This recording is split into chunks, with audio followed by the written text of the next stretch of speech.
नमस्कार दोस्तों, अपनी पाठशाला चैनल पर आप सभी का हार्दिक स्वागत है। तो मित्रों, कैसे हो आप सभी?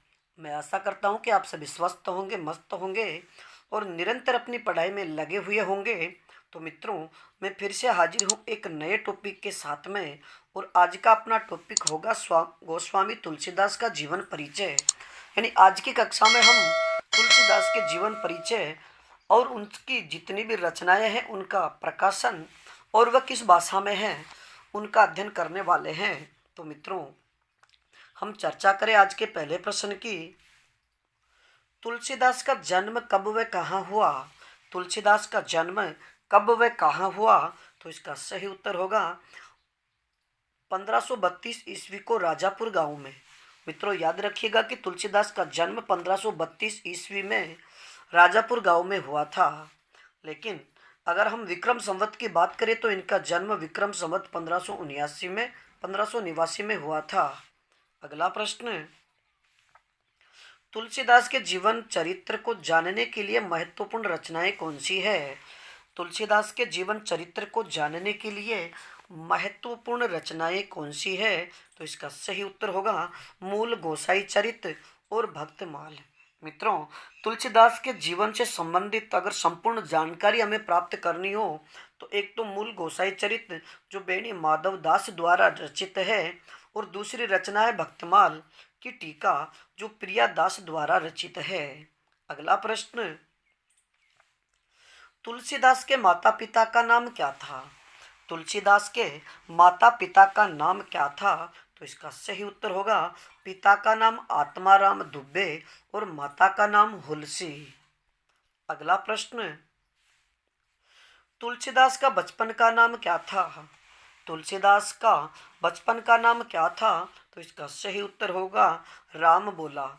मित्रों, याद रखिएगा कि तुलसीदास का जन्म मूल नक्षत्र में हुआ था और जब इनका जन्म हुआ तब इनकी अवस्था जैसे 2 वर्ष का बालक होता है उसके समान थी। यानी इनके मुंह में पूरे दांत थे और इनके मुंह से सर्वप्रथम राम शब्द निकला था। इस वजह से इनका नाम राम बोला निकाला गया।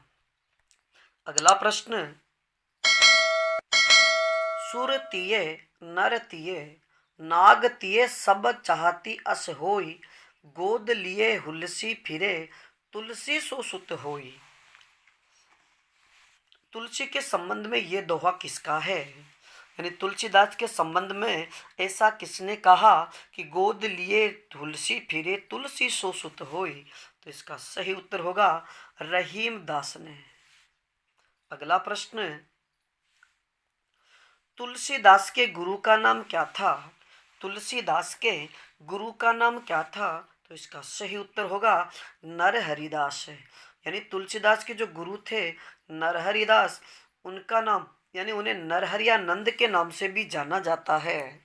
और मित्रों, सर्वप्रथम तुलसीदास का जो परिचय है वो नरहरिदास से हुआ था और जब इनका नाम राम बोला था तो सर्वप्रथम तुलसीदास नाम भी नरहरिदास ने ही दिया था। अगला प्रश्न, तुलसीदास ने वेद वेदांग की शिक्षा किससे प्राप्त की? तुलसीदास ने वेद वेदांग की शिक्षा किससे प्राप्त की? तो इसका सही उत्तर होगा शेष सनातन जी से।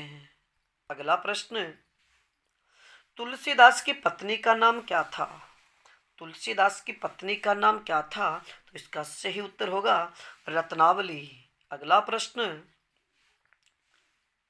तुलसीदास का निधन कब हुआ? तुलसीदास का निधन कब हुआ? तो इसका सही उत्तर होगा 1623 ईस्वी में, यानी विक्रम संवत 1680 में। अगला प्रश्न, तुलसीदास की प्रमाणिक रचनाओं की संख्या कितनी मानी जाती है? तुलसीदास की जो प्रमाणिक रचनाएं हैं उनकी संख्या कितनी मानी जाती है? तो इसका सही उत्तर होगा 12 रचनाएं। अगला प्रश्न, बाबा बेनी माधवदास ने तुलसीदास की रचनाओं की संख्या मानी है। बाबा बेनी माधवदास ने तुलसीदास की जो रचनाएं हैं उनकी संख्या कितनी मानी है? तो इसका सही उत्तर होगा 13 रचनाएं। अगला प्रश्न, तुलसीदास ने रामचरितमानस की रचना कब व कहाँ से शुरू की थी? तुलसीदास ने रामचरितमानस की रचना कब और कहाँ से शुरू की? तो इसका सही उत्तर होगा 1574 ईस्वी में अयोध्या से। यानी तुलसीदास ने रामचरितमानस की जो रचना है वो 1574 ईस्वी में अयोध्या से शुरू की थी। और विक्रम संवत की बात करें तो 1631 ईस्वी में रामचरितमानस की रचना शुरू हुई। अगला प्रश्न, रामचरितमानस में कितने कांड है? रामचरितमानस में कितने कांड है? तो इसका सही उत्तर होगा 7 कांड। और मित्रों याद रखिएगा कि रामचरितमानस अवधी भाषा में तथा दोहा चौपाई शैली में रचित है। अब बात करें कि इसमें जो 7 कांड है उनमें सबसे पहला कांड बालकांड, फिर अयोध्या कांड, इसके बाद अरण्य कांड, इसके बाद किष्किंधा कांड, फिर सुंदरकांड और इसके बाद लंका कांड और सबसे जो लास्ट का काल है उत्तरकांड। अब बात करें आज के अगले प्रश्न की, लोकनायक वही हो सकता है जो समन्वय कर सके। तुलसीदास के संबंध में ऐसा किसने कहा कि लोकनायक वही हो सकता है जो समन्वय कर सके? तुलसीदास के संबंध में ऐसा किसने कहा? तो इसका सही उत्तर होगा हजारी प्रसाद द्विवेदी ने। अगला प्रश्न, तुलसीदास ने कलिकाल से मुक्ति हेतु कौन सी रचना लिखी? तुलसीदास ने कलिकाल से मुक्ति हेतु कौन सी रचना लिखी? तो इसका सही उत्तर होगा विनय पत्रिका। और मित्रों याद रखिएगा कि तुलसीदास की जो विनय पत्रिका है ये ब्रज भाषा में है और इसमें 279 पद है। यानी विनय पत्रिका 279 पदों में ब्रज भाषा में रचित है। अगला प्रश्न,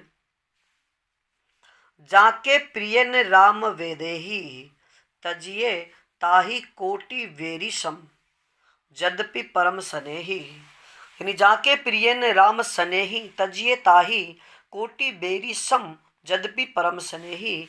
यह पंक्ति किस रचना की है? तो इसका सही उत्तर होगा विनय पत्रिका की। अगला प्रश्न, अब मित्रों बात करें तुलसीदास की जो प्रमुख रचनाएं और उनकी जो रचना काल है और उनकी भाषा से संबंधित। तो मित्रों यहाँ पर तुलसीदास की जो 12 रचनाएं हैं जो प्रमाणित मानी जाती है उन सभी का नाम, उनका जो रचना काल है और उनकी भाषा, तो आप इन्हें एक बार अच्छे से याद कर लीजिएगा। अब बात करें रामचरितमानस, तो मित्रों रामचरितमानस की रचना 1574 ईस्वी में शुरू हुई और ये ब्रज अवधी भाषा में रचित है। अगला प्रश्न बनेगा अपना विनय पत्रिका, तो विनय पत्रिका की रचना 1582 ईस्वी में ब्रज भाषा में हुई। अगला प्रश्न राम गीतावली, और राम गीतावली की रचना 1571 ईस्वी में ब्रज भाषा में हुई है। अगला प्रश्न दोहावली, यानी तुलसीदास की जो दोहावली है ये इसकी रचना 1583 ईस्वी में ब्रज भाषा में हुई है। अगला प्रश्न कवितावली की रचना 1612 ईस्वी में ब्रज भाषा में हुई है।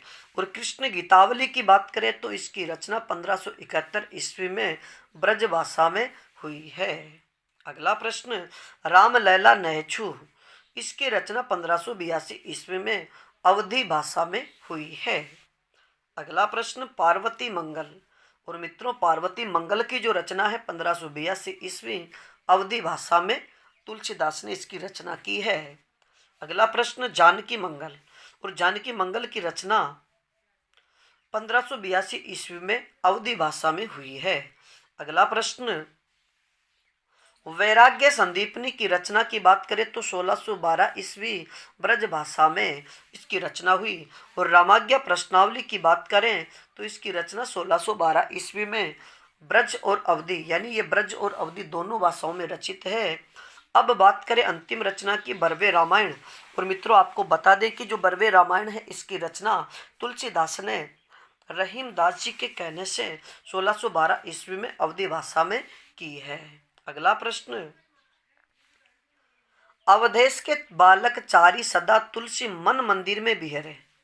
अवधेश के बालक चारी सदा तुलसी मन मंदिर में बिहरे, तुलसी की ये पंक्ति किसकी है? तो इसका सही उत्तर होगा कवितावली की, यानी ये पंक्ति कवितावली में रचित है। अगला प्रश्न, तुलसीदास ने बरवे रामायण की रचना किसके आग्रह पर की थी? तो इसका सही उत्तर होगा तो रहीम दास के आग्रह पर। और मित्रों याद रखिएगा कि बरवे रामायण में कुल 69 छंद है, यानी 69 बरवे छंद है। अगला प्रश्न, तुलसी रचित पार्वती मंगल में कुल कितने पद है? तुलसीदास द्वारा रचित जो पार्वती मंगल रचना है इसमें कुल कितने पद है? तो इसका सही उत्तर होगा 164 पद। और आपको बता दें कि यह हरि गीतिका छंद में रचित है। अगला प्रश्न, बाबा बेनी माधव दास के अनुसार तुलसी की प्रथम रचना कौन सी मानी जाती है? बाबा बेनी माधव दास के अनुसार तुलसी की प्रथम रचना कौन सी मानी जाती है? तो इसका सही उत्तर होगा गीतावली। अगला प्रश्न, तुलसीदास को हिंदी का जातीय कवि किसने कहा है? तुलसीदास को हिंदी का जातीय कवि किसने कहा है? तो इसका सही उत्तर होगा रामविलास शर्मा ने। अगला प्रश्न, किस रचना में तुलसीदास को कलिकाल का वाल्मीकि कहा गया है? यानी किस रचना में तुलसीदास को कलिकाल का वाल्मीकि कहा गया है? तो इसका सही उत्तर होगा भक्तमाल में। और मित्रों भक्तमाल की रचना की बात करें तो इसकी रचना नाभादास ने की थी। अगला प्रश्न, तुलसीदास को आनंद कानन का वृक्ष किसने कहकर पुकारा है? तुलसीदास को आनंद कानन का वृक्ष किसने कहकर पुकारा है? तो इसका सही उत्तर होगा पंडित मधुसूदन सरस्वती ने। अगला प्रश्न, तुलसीदास को महात्मा बुद्ध के बाद दूसरा सबसे बड़ा लोकनायक किसने कहा? तुलसीदास को महात्मा बुद्ध के बाद सबसे बड़ा लोकनायक किसने कहा? तो इसका सही उत्तर होगा जॉर्ज अब्राहम ग्रियर्सन ने। अगला प्रश्न, तुलसीदास को मुगल काल का सबसे बड़ा आदमी या व्यक्ति किसने कहा? तुलसीदास को मुगल काल का सबसे बड़ा आदमी या व्यक्ति किसने कहा? तो इसका सही उत्तर होगा विसेंट स्मिथ ने। और मित्रों अब हम चर्चा करें आज की कक्षा के अंतिम प्रश्न की। 252 वैष्णव की वार्ता के अनुसार तुलसीदास किसके बड़े भाई माने जाते हैं? 252 वैष्णव की वार्ता रचना के अनुसार तुलसीदास किसके बड़े भाई माने जाते हैं? तो इसका सही उत्तर होगा नंददास के। तो मित्रों आज के लिए इतना ही, बाकी फिर मिलेंगे एक नए टॉपिक के साथ। तब तक आप अपने अध्ययन में जुटे रहिएगा। और इस श्रृंखला में अगर किसी प्रकार की त्रुटि हो तो आप हमें कमेंट्स में जरूर बताइएगा। और अपनी पाठशाला बाय बीएन सर चैनल पर अगर आप नए हो तो हमारे चैनल को लाइक, सब्सक्राइब और शेयर जरूर कीजिएगा। धन्यवाद।